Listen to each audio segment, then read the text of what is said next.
What's up, YouTube? It's the Action Figure Grader coming back to you with another vintage Kenner Star Wars market update. I also have some great Palitoy Tri logos in this batch, and I also have some sealed vehicles. And all of these are mint on card or mint in sealed box vehicles. Trying to break it up, keep it all categorized. My OCD is quite happy with having a video for mint on card and sealed vehicles, loose complete, and then loose graded. It just makes my life a lot easier, and I hope you enjoy it this way. Let me know what you think in the comments below. We're going to start off with a 12 back B AFA 75 Death Squad Commander. And these photos are not great because you can't really see the entire case. I don't know what the seller's doing on these, and I think that you're better off showing the entire item, multiple angles, the condition of the case, things like that. But this sold for $711 in an auction on September 18th, 42 bids, 711 plus 1450, and there is the grading label on that. 75, 75, 80 were the subscores. Nice clear blister. It did have some kind of residue up there in the upper left-hand corner from where a price sticker was removed, and it was punched. But really nice Death Squad Commander there. I've got a really nice Death Squad Commander on an ESB card back, coming back soon from Collector Archive Services.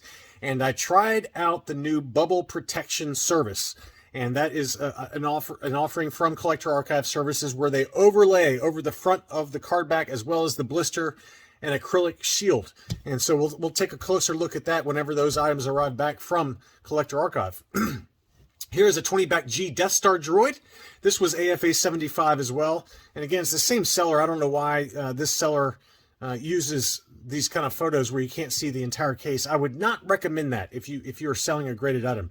You want to show how it looks inside the case, how much curls to the card, things like that.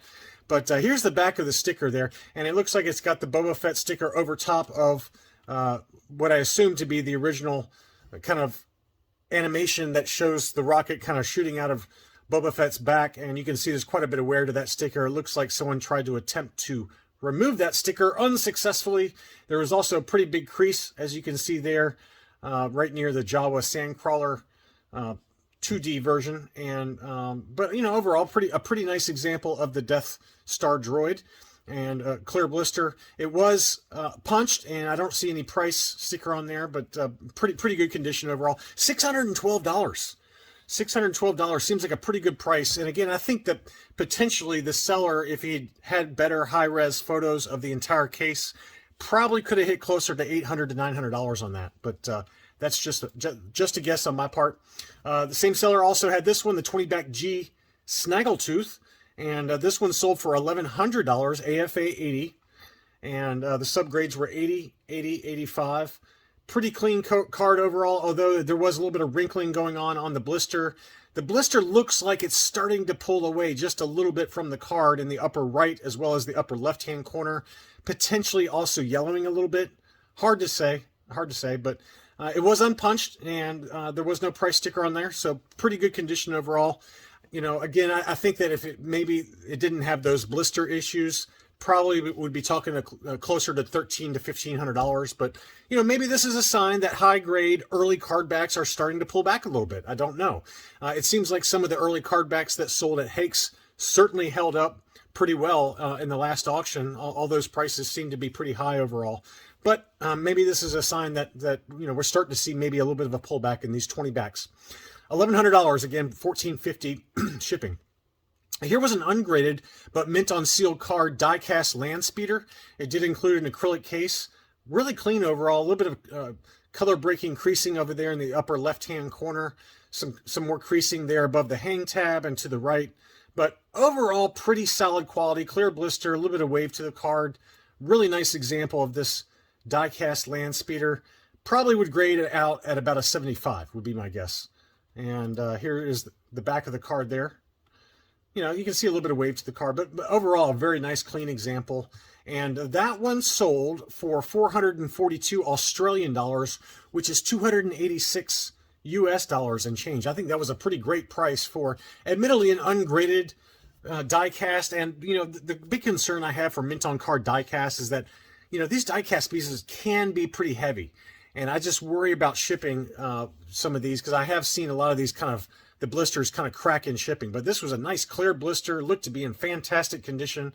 Probably would grade out at a 75, 80 or 85, and then 80 or 85 for the actual die-cast item score. And probably an overall 75 or 75 plus. But pretty great deal, $286. You can't beat that price. I got a couple of different Leia Bespins. Both of them I think I featured in What to Buy videos. The first one is the 31 back B. This was graded AFA 80. 80, 85, 80 were the subscores. It was down in Australia, and it was listed for $16.50 or about 1068 US dollars. And this did sell fairly quickly after my What to Buy video, but that was a really nice, gorgeous example. It was punched, but, you know, nice clear blister, great photo there of Carrie Fisher on the front of the card. And then here was the other one that was in a previous What to Buy video. That one did finally sell. This one is the 32 back, I believe, 32 back B, 80, 85, 85. Archival case, unpunched, absolutely beautiful. And again, this is, you know, the alternate card image versus this one. I don't know which one's the correct one versus the alternate image, but I should have looked that up. But probably not going to have any Leia Bespin mint on card in my collection anytime soon. But this was a beautiful example. It was listed for $1,100, and it did finally sell for $1,000. Best offer accepted. This was an interesting one. This is a 45 back Palatoy Bosk. And the concern with some of these Palatoy ESB cards is that they're toy Tonys. I don't think this was a toy Tony. Number one, the blister was yellowed, but more importantly, the blister had the double stem on the bottom. And could it be a toy Tony? I guess. You know, I've heard that there are some toy Tonys assembled after the fact with these double stem blisters.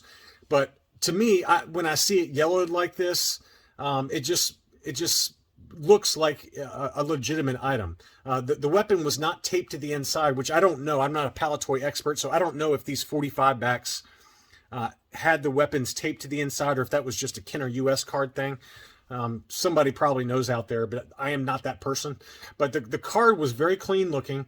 And I was looking at this one with Boss Bounty, and we were both like, is this a fake? I don't know. I mean, it looks okay to me, but it's, you know, the price was $356, and, you know, that makes me question whether the market also couldn't decide if it was legitimate or not. But, you know, to me, if it was a toy Tony, this is probably about the right price. But given that it sold for $356, but it had the double stem blister and it was yellowed, you know, anybody's guess as to whether this is not a toy Tony or not. I'm not an expert on that stuff, but it looked legit to me. And if it was a legit Palatoy 45 bag, that was a great price in my mind.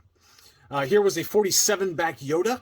Always tough to find this Yoda. It was unpunched. It did have a price sticker, and it looks like a Kmart price sticker. It was also a yellowed blister, but very faintly yellowed. Really nice presentation to that card. Probably a yellowed 80 overall.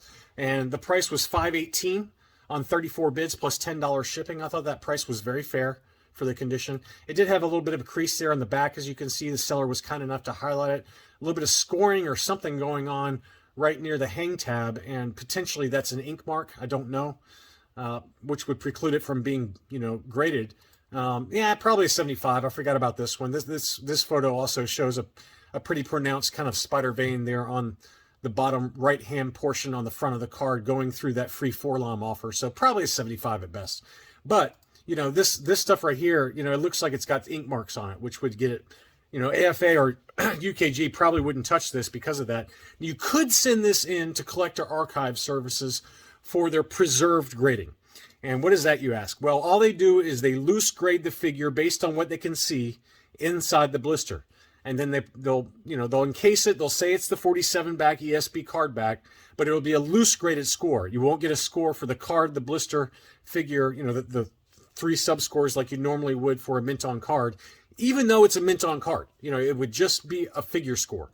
So that's an option for those of you who are obsessed with grading, or you can just put it in a sliding acrylic case. That's probably the better option, quite honestly. This was a beautiful 48 back 21B medical droid. This one had the free Revenge of the Jedi offer sticker. I think this is a great combination. This is one I'd love to have in my collection.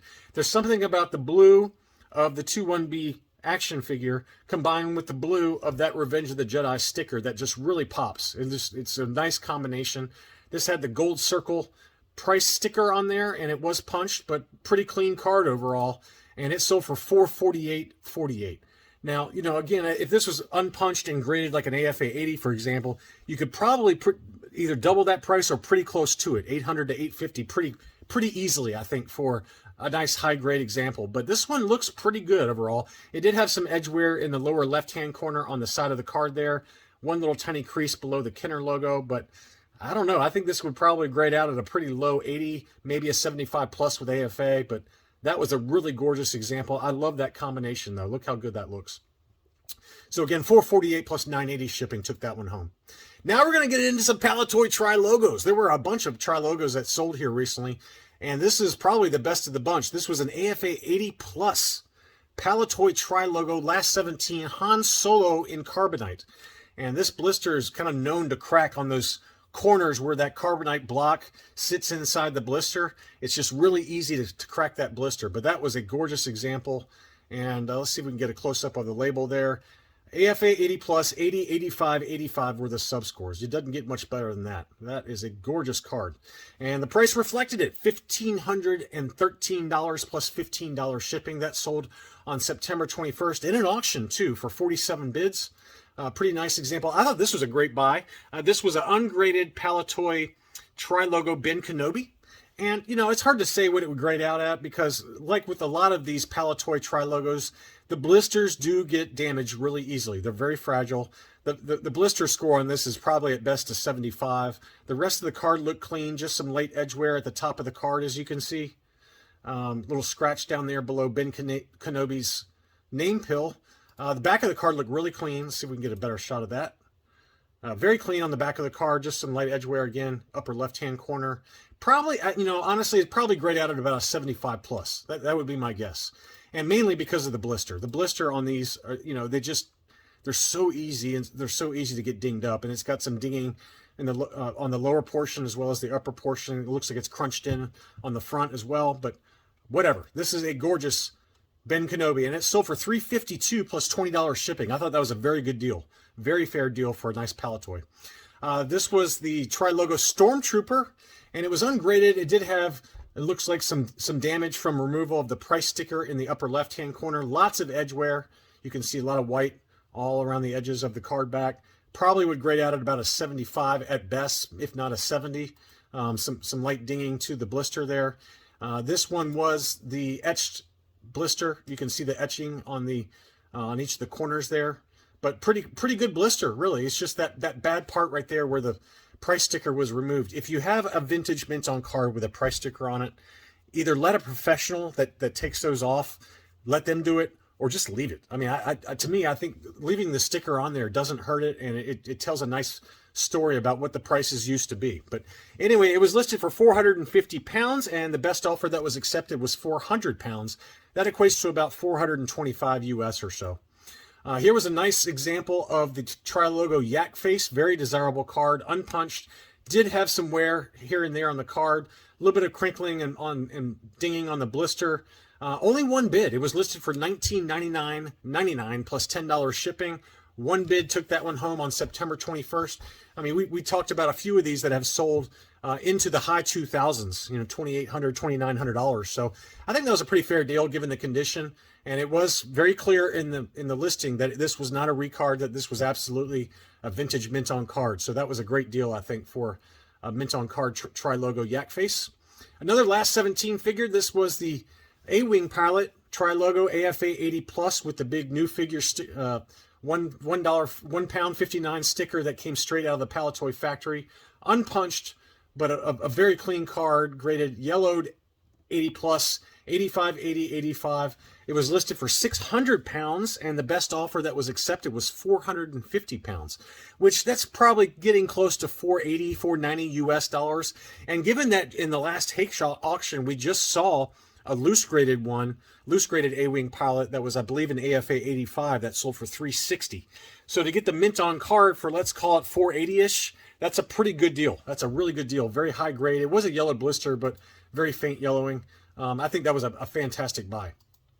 Next up is another one that's very difficult to find in a clear blister, and that's the 77 back US Kenner release Return of the Jedi Death Star droid. I've got one of these in my collection, but it's an AFA yellowed 80. And it's very faint yellowing on mine, but this looks like a beautiful crystal clear blister. It did have a crease in the lower right-hand corner and some rubbing down there in the lower left-hand corner. but easily I'd say a 75 grade, and it sold for big money, 550 pounds, which is 591 US dollars, and that's about what I paid for my AFA yellowed 80 on the 77 back Death Star droid. But that one did have a clear blister, and you're going to have to pay up a little bit for those, and that was a really nice example. Got a couple of Boba Fett's that sold, both of them on US cards. This is the 65 back, and it was unpunched, and it did have the KB Toys price sticker there. A little scratching near the ages 4 and up, but wow, what a beautiful example of a 65 back Boba Fett, the space scene card back. That one was listed for $2,200, and the best offer that was accepted was $1,801. That's probably about as cheap as you're going to get for a mint on card Boba Fett these days. It would probably grade out at about a 75 at worst, and very nice example and a great buy in my mind given the current prices. On the other end of the spectrum is this one. This was an AFA 75 77 back A Desert Scene Boba Fett, and the blister on this one did look a lot cleaner. You can see how beautiful that blister was on that, and it was labeled yellowed, but that's a very faint yellowing. It's very, very faint. That's about as good as you're going to get for a US Kenner release 77 back Boba Fett. But gorgeous example. The sub scores were 75, 85, 85, so 285 sub scores on this one. So you can see why it sold for such a high price. It was listed for $28.99, and I think that was a reduction off of the original list price. It came down even below that at one point, but or it was above that at one point, excuse me. But yeah, that sold for $28.99 plus $25 shipping according to eBay. Here's something that you don't see very often at an auction, especially on eBay, and that's a mint and sealed box Collector Archive Services 70 grade Return of the Jedi box AT-AT Walker. And wow, this has got to be a absolutely massive item, but pretty incredible to see that one. And that one sold at auction again for $1,700 even, 27 bids plus another $100 shipping. So let's call it $1,800. And I've seen a few on Facebook that were ungraded, but probably in cleaner condition. This one had a pretty big crinkle, as you can see in the upper portion of the box right up here, and it has some scratches, things like that. But overall very clean. Had some kind of dings right there. So it presents pretty well. I think that it was actually an AFA 70. You'll have to excuse me. The auction title said CAS 70, but it was an AFA 70. So I want to clarify that. But $1,800 is about as good as you're going to get, because I've seen these sell ungraded mint and sealed box on Facebook for $2,000 to $3,000, depending on the condition of the box. So $1,800 already graded is a pretty good deal in my mind. Here's another one that you don't see pop up for auction very often, and that's a Power of the Force Sand Skimmer. It was graded AFA yellowed 80, 75, 80, 90 were the sub scores, but that's the only problem with these kind of mini rigs on the Power of the Force card backs is that the blisters get super yellowed. I don't know if I've ever seen one of these or some of the others that were in this line, like the Imperial Sniper and some of those others, where the blister is just so dark yellow you can barely actually see the vehicle inside. But I didn't stop the bidding. That sold for $611 plus $15 shipping on 17 bids. And then finally, we had another one of these overstock KB Toys 2-packs where they just slap a couple of loose figures inside. They very rarely include accessories inside these, but this was a fully sealed overstock 2-pack. They're always beat up because they were thrown in bins. You can see how beat up that blister is, but it was fully sealed. It was fully sealed. So that one sold for $178 and change on free shipping. And just kind of another data point for those of you that like to collect those. Shout out to Luke W. He's got something like 100 of these. It's unbelievable. He shows his collection every now and again on Facebook, and good Lord, it is an unbelievable 2-pack collection he has. Anyway, that's all I really had. Thank you so much for watching, and I'll be back soon.